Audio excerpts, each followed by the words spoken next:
LEGO Star Wars is undeniably LEGO's most successful theme, being the best-selling product category consistently since the inception of the collaboration between Lucasfilms and LEGO. Such a massive theme like Star Wars attracts a wide demographic, both die-hard fans of LEGO, as well as fans of just Star Wars who tend to be in on collecting their favorite ships, characters, and scenes.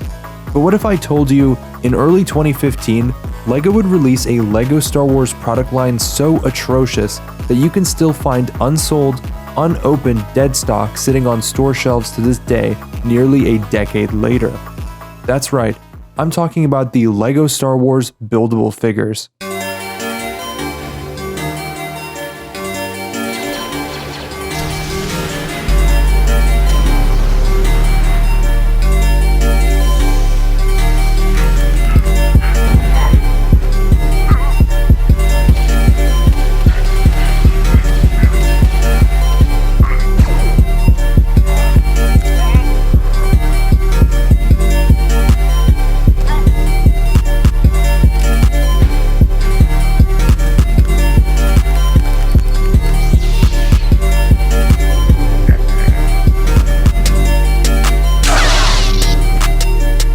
Now, I've never actually owned a single one of these buildable figures, ever.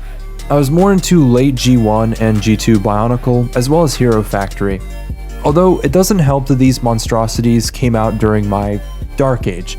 You know, that period when you fell out of LEGO because something else interested you more, or maybe you thought you were a little too old for it.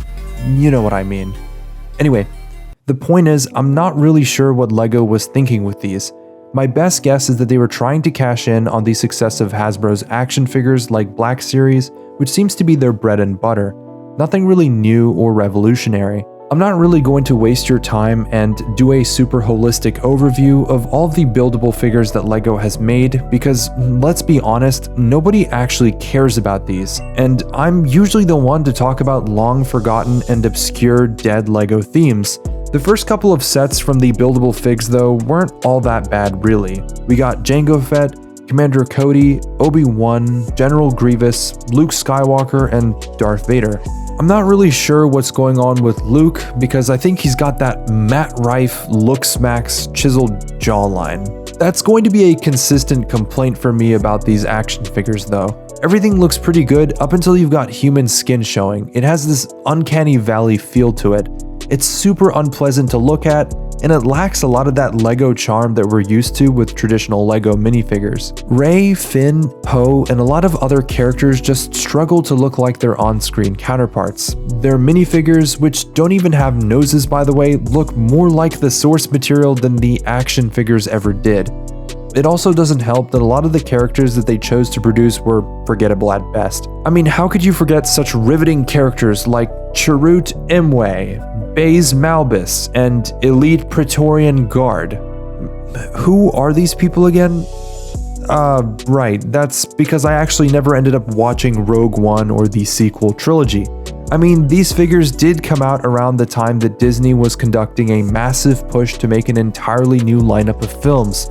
I think it doesn't help that over half of these buildable action figures are of characters that nobody really has an attachment to anyway. It partly reminds me of when LEGO tried Galador in the early 2000s. It's practically the same exact mistake, but with a few changes. It had a terrible supporting piece of media to back it, and a gross lineup of products that looked like they were straight out of the Uncanny Valley. Although not everything was that bad about the LEGO action figures. Like I said earlier, the characters with helmets like Commander Cody, Jango, Boba, and a couple of the grunts and droids don't really look all that bad at all. I think the strongest set from the entire lineup is Grievous. It makes sense to have him in CCBS interpretations because the design of his limbs and body is so similar to how Bionicle and Hero Factory figures look. His head design is pretty consistent too, and it looks like a one-to-one depiction of his character in the Clone Wars TV show. That goes the same as well for droids like K2SO, which was an almost faithful to design interpretation. On a quick aside though, I just realized that DC and Marvel had their own buildable figure series that ran for an individual wave with just 6 sets total. I just feel like most of these figures face the same exact issue. Human faces just do not translate well in action figure style. I still think that Iron Man is a solid buildable figure though. It probably would have been cool to see an entire lineup of just Iron Man and War Machine suit variants in this style. I kind of prefer this figure over its 2023 system interpretation. I'm not one to complain or care about accuracy, I mostly just judge if the interpretation of the design is generally pleasant to look at or not. These figures unfortunately just do not pass that test. It's almost hilarious in its own right that you can walk into any major retailer today and there's a chance that you will see these figures on store shelves as dead stock that hasn't sold since at least 2016. It serves as living proof that products won't sell just because it has the coveted LEGO Star Wars name attached to it.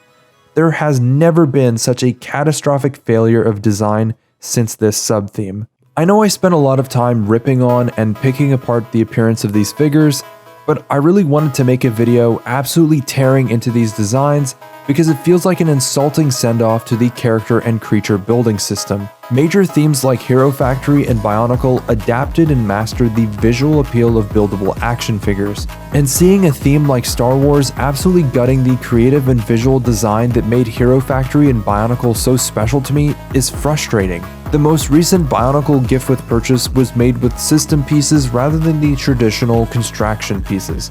Although that's likely because they won't voluntarily bring back specialized pieces for a one-off free set.